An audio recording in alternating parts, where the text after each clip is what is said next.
O ponto de vista, pastores, que nós partimos, ele tem como base Hebreus 13:20, né, que usa uma expressão assim, ó, que o Deus da paz, pelo sangue de uma eterna aliança, fez subir dentre os mortos o grande pastor de ovelhas, nosso Senhor Jesus. Nós entendemos que, na verdade, existe essencialmente só uma aliança, e que antiga e nova aliança são diferentes maneiras, diferentes desdobramentos da aliança eterna de Hebreus 13:20. Então nós queremos, por exemplo, que a aliança com Adão, a aliança com Noé, a aliança com Moisés, a aliança com Davi e depois a nova aliança, elas são apenas desdobramentos do mesmo plano de salvação. A nossa compreensão, ela não é calvinista, mas é bem parecida nesse aspecto com Calvin, quando entendemos que na verdade existe uma aliança eterna e que Deus a desdobra em diferentes alianças para ensinar o mesmo plano de salvação, né? Tanto que Hebreus 4:2 diz que o evangelho foi também anunciado aos israelitas. E aí qual é o nosso outro pressuposto? Que se as alianças são desdobramentos da única aliança eterna, porque Deus não salvava Israel pela lei, e no Novo Testamento a igreja pela graça, Deus só salvou por meio de uma forma, que 1 Pedro 1:18-20 diz que o sangue de Cristo, ele é o cordeiro que foi morto antes da fundação do mundo. Então, se as alianças são só um desdobramento da mesma aliança eterna, nós cremos que o estilo de vida ético é o mesmo para Israel e para a igreja. Então, nós partimos do pressuposto de que não há, na verdade, essencialmente, diferença, por causa que o plano de salvação é um só. E há um desdobramento histórico desta graça. Nós vamos ver, por exemplo, até ali no preâmbulo do Decálogo, antes de Deus dar o Decálogo, ele começa em Êxodo 21:2, andando assim, olha, eu sou o Senhor teu Deus, que te tirei do Egito, da casa da servidão. Então, a compreensão legalista que alguns israelitas tiveram, não é a compreensão bíblica. Porque como existe uma aliança eterna, firmada só no sangue, então nós cremos que o plano de salvação é um só, e o estilo de vida ético é um só para ambos os testamentos. A palavra Torá, né, ela é uma palavra que se refere a toda a instrução de Deus. Então, realmente, a princípio, o Adventismo herdou uma compreensão protestante, né, de que a lei é dividida arbitrariamente em moral, cerimonial, civil. Hoje a nossa linha teológica não tem mais essa tendência, né? Nós cremos realmente que a lei é uma coisa só. Mas, mesmo ela sendo uma coisa só, nós cremos que há aspectos, diríamos assim, não uma divisão arbitrária, né? Mas a lei de Moisés tem aspectos de ordem moral, cerimonial, civil. E como que nós entendemos, querido pastor, esses aspectos? Nós cremos que todo o ritual do santuário, né, esse aspecto cerimonial da lei, não que eu quero dividir arbitrariamente, porque realmente não é o correto, né?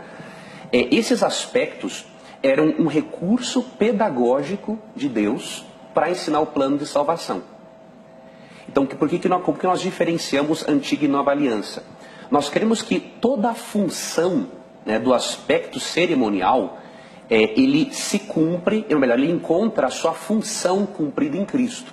Hoje nós nem gostamos mais de usar essa expressão que nós usávamos no passado, né? Abolição da lei cerimonial. Não, nós cremos que, na verdade, a função foi transferida para Cristo. Agora, não usamos mais esse recurso pedagógico, porque tudo isso é evidenciado na vida, morte e ministério de Cristo, né?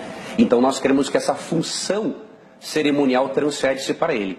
Agora, na questão da lei, mesmo que essa função ela tenha encontrado o seu cumprimento em Cristo, quando nós estudamos ali o Sermão do Monte, do capítulo 5 ao 7, né, tem um termo ali, em Mateus 5,17, que ele fala assim, não penseis que vim abolir a lei ou os profetas, que é a lei de Moisés e o resto do Antigo Testamento, vim cumprir.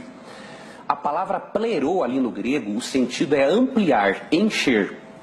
E é o que ele exatamente faz. Do capítulo 5 ao 7, ele amplia uma série de mandamentos da lei de Moisés que não envolve realmente só o aspecto de ordem moral. Ele amplia o significado de jurar, né, de adultério, ele amplia o significado de repúdio. Não esquece de fazer a pergunta. Né? Realmente. Então nós vemos que, na verdade, a função de Cristo com a sua morte na cruz foi salvar o pecador dessa condenação da lei, e ele amplia né, a compreensão da lei, tirando essa visão mais legalista que tinha. E aí a pergunta, pastor, que eu faço para analisar, é com base na tradução de Romanos 10:4. Por exemplo, a NVT e a tradução ecumênica da Bíblia apresentam assim que o objetivo, ao invés de fim no sentido de término, né, ela apresenta assim, o objetivo da lei é Cristo. Então eu acho assim, pastores, não seria mais coerente nós crermos que a função da lei de Moisés é realmente apontar para Cristo e, consequentemente, termos o mesmo estilo de vida ético? Aqui Hebreus 7:12, né, quando fala da mudança da lei, ela fala realmente da mudança da lei, porém da lei do sacerdócio. Por quê? No contexto aqui, a partir do verso 9, né, fala que o sacerdote era de descendência de Levi. Só que Cristo mudou essa lei do sacerdócio porque ele não era descendente de Levi, mas de Judá. Então aqui fala realmente que na nova aliança, que na verdade é só uma forma de dizer que o plano de salvação ele foi concretizado melhor em Cristo, houve essa mudança da lei do sacerdócio, não necessariamente do decálogo. E aqui no capítulo 8, verso 10, interessante, quando ele repete a promessa de Jeremias 31 a 34, ele mostra que o estilo de vida ético do cristão é o mesmo de Israel no Antigo Testamento. Então, citando Jeremias 31, Hebreus 8:10, diz assim, ó: pois eis a aliança que me aliarei com a casa de Israel. Estou aqui na tradução ecumênica da Bíblia. Após esses dias o Senhor, ao dar as minhas leis, é na sua mente e no seu coração que as inscreverei. Tornar-me-ei seu Deus, e eles se tornarão meu povo.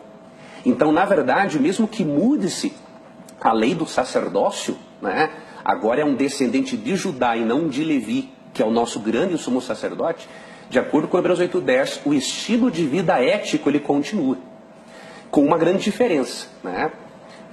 Não pela letra da lei, né, mas pela produção desses princípios morais pelo Espírito Santo. Então nós não vemos aqui uma substituição do decálogo, mas um propósito de Deus de implantar os seus princípios de amor em mim. Agora é óbvio, né? Se eu tiver uma visão legalista da lei, aí eu estou suplantando a graça realmente. Porque Efésios 2:8-10, para mim, tem o melhor resumo sobre esse assunto. Né, os versos 8 e 9 falam assim: pela graça sois salvos, mediante a fé, não vem de vós, é dom de Deus, não de obras para que ninguém se glorie. Mas o verso 10 é assim: pois somos feitura dele, criados em Cristo Jesus, para as boas obras. Então, muitos israelitas tiveram essa dificuldade de entender na época. Eles achavam que a lei ela era um meio, né, de chegar a Jesus. E não pode ser assim. A lei ela tem que ser o resultado de uma vida de santificação. E óbvio, nós não podemos tapar o sol com a peneira. Nós só vamos cumprir plenamente essa lei na glorificação. Hoje a única obediência que nos salva, né, de acordo com Romanos 5:18, é a de Cristo. É a obediência dele que substitui a minha. Mas percebemos uma continuidade do decálogo, não é, na nova aliança por causa de Hebreus 8:10. Né? Quando Gênesis 2:2 e 3, né, fala que Deus abençoou e santificou o sétimo dia, e Êxodo 20:11 fala que o nome é sábado. Hoje alguns eruditos já estão assim deixando de lado aquele argumento o seguinte: bom, já que Deus não deu uma ordem direta para Adão e Eva guardar o sábado, quer dizer que aquele repouso, aquele cessar de atividades foi só de Deus. Hoje os eruditos estão entendendo o seguinte, que o exemplo de Deus ele é tão forte quanto uma ordem prescritiva de Deus. Então, se ele cessa as suas atividades, nós percebemos que, sendo que não existia ainda o pecado no Éden, antes do capítulo 3, né? E Deus institui o sábado, o abençoa e o santifica, isso é uma evidência de que o sábado não tem uma dependência cerimonial, mesmo que venha a ter depois um aspecto cerimonial também. Então ele começa lá no Gênesis. Mateus 24:20, quando Cristo, pastor, profetiza ali a destruição de Jerusalém no ano 70, depois de Cristo, ele diz assim: orem para que a fuga de vocês não seja no inverno e nem no sábado. Veja, ele não está defendendo o sábado ali, é óbvio no contexto, mas o que ele está nos deixando nas entrelinhas? Que 70 anos depois da cruz, o sábado continuará sendo observado pelos judeus cristãos. E um outro detalhe interessante, Hebreus 4, quando fala do descanso na graça, né, ali não é o sábado o tema de Hebreus 4, é o descanso na graça em Cristo, é o descanso do Messias. Interessante, também 70 anos depois da cruz, o dia da semana que ele usa como exemplo do descanso na graça não é o domingo, é o sábado. Indicando o quê? Que 70 anos após a cruz, o sábado continuou sendo observado. Do contrário, o texto de Hebreus 4 não teria sentido para eles, né? Eu creio, pastor, que eu achei interessante esse comentário histórico, muito interessante. Eu creio que o Apocalipse 1:10, eu continuo crendo que João se refere ali ao sábado como o dia do Senhor, por alguns motivos. Primeiramente, esse Apocalipse 14:7. Quando ele convida, né, ele dá das últimas mensagens de Deus para o mundo, né? Ele prega o evangelho eterno, contextualizado em 3 mensagens que nós chamamos 3 mensagens angélicas. Neste convite, nessa primeira mensagem angélica, nesse primeiro grande recado de Deus para as pessoas dos últimos dias, no verso 7 diz assim, ó: temei a Deus e rendei-lhe glória, pois ela chegou a hora do seu julgamento. Adorai aquele que fez os céus, a terra, o mar e as fontes das águas. Isso aqui é uma transcrição, é uma paráfrase, na verdade, de Êxodo 20:11. Êxodo 20:11, quando dá razão para guardarmos o sábado, diz assim: porque em 6 dias fez o Senhor os céus, a terra, o mar e tudo o que neles há. Então, para o público de João, seria muito estranho ser uma referência ao domingo como o dia do Senhor, se alguns capítulos adiante, no capítulo 14:7, ao ele convidar as pessoas para adorarem a Deus, ele faz uma paráfrase do 4º mandamento. Então, mesmo que na tradição eclesiástica com o tempo, né, o domingo tenha surgido, nós não vemos, querido pastor, evidência bíblica para isso. Nós não conseguimos ver evidência bíblica para isso, até porque muito da linguagem do Apocalipse que João usou para escrever o seu livro, ele tira do Antigo Testamento, especialmente de Daniel e Ezequiel. E uma coisa interessante, que Ezequiel, que é uma das bases, né, da linguagem simbólica do Apocalipse, Ezequiel chama o sábado, em Ezequiel 20, versos 12, 20 e 21, de um sinal, um selo de adoração a Deus.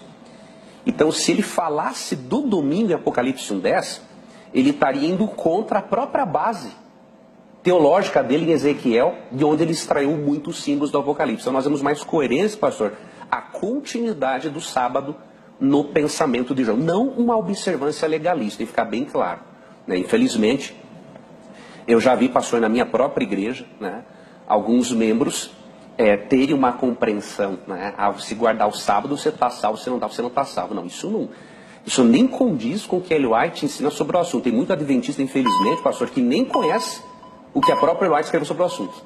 Então, no Grande Conflito, por exemplo, página 449, ela é bem clara em dizer que muitos cristãos de gerações passadas que guardaram o domingo pensando ser o sábado, Deus vai considerar a sinceridade dessas pessoas.